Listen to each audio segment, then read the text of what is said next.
دي تقريبا افخم ساعه تحت ال $50 جربتها. الساعه دي اسمها ويو فلاي كيرف، ساعه دائريه معدنيه بشاشه اموليد والتصميم رايق جدا. لكن ماذا عن السوفت وير، ماذا عن التنبيهات، ماذا عن التطبيق بتاعها؟ كل ده هنشوفه في الفيديو ده، فيلا بينا نبدا الفيديو.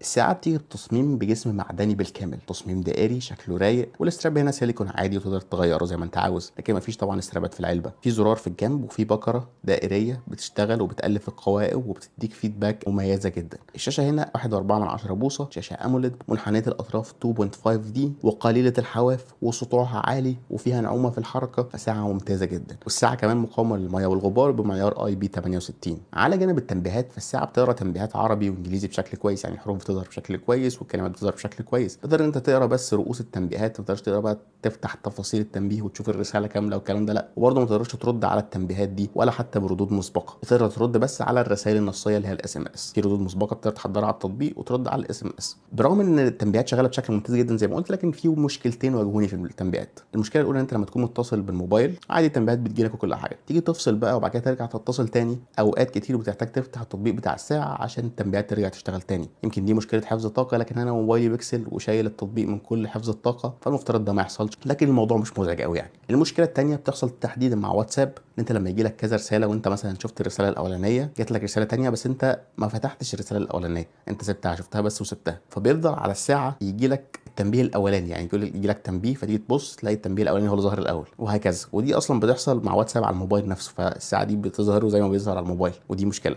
ودي كانت بتحصل مع واتساب بس، اما غير كده فالدنيا تمام جدا. كمكالمات فالساعه فيها مايك وسماعه، بتقدر تعمل منها مكالمات بشكل جيد، بتظهر اسامي المتصلين بالعربي وبالانجليزي والاسامي، كل الاسماء اللي موجوده على موبايلك. لكن لما تيجي انت تتصل بقى من السماعه، فتقدر تسجل بس مجموعه اسماء تزامنها على الساعه تتصل بيهم من الساعه، او تقدر تتصل من خلال الطلب من لوحه المفاتيح او من المكالمات اللي جات لك سابقا. الساعه بتتصل بسهوله جدا من الموبايل ببلوتوث 5.3، بتتصل طبعا باندرويد وايفون، والتطبيق بتاعها اسمه وي فلاي فيت. وتطبيق الساعه دي محترم جدا الحقيقه، تطبيق معمول كويس، تصميمه كويس، بيوصلك لكل حاجه بشكل جيد، ما فيهوش اعلانات، بتلاقي اول تبويب زي العاده الاحصائيات بتاعتك الصحيه، وتالت توبيب التحكم بالساعه دي، واللي جوه هتلاقي بقى اعدادات الساعه وتحديث الساعه، ولما طبعا متجر وشوش الساعه او الواتش فيسز اللي تقدر تختار منه الواتش فيسز اللي انت عاوزها.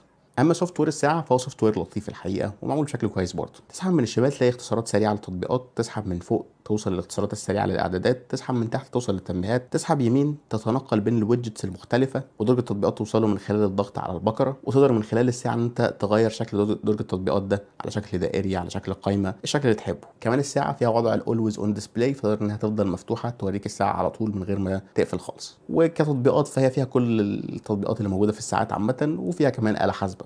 الساعة بتيجي بمستشعر نبضات القلب، وبتيجي بنظام خاص للرياضة، والحقيقة جيدة جدا في موضوع الرياضة ده، وفيها أكتر من 100 نمط رياضي وتديك تقارير، لكن ما فيهاش إنها تتعرف على الرياضة بشكل تلقائي. مستشعر نبضات القلب ده بيساعدك تقيس نبضات القلب، تقيس الأكسجين في الدم، وتتابع طبعا نومك وتديك تقرير عن نومك.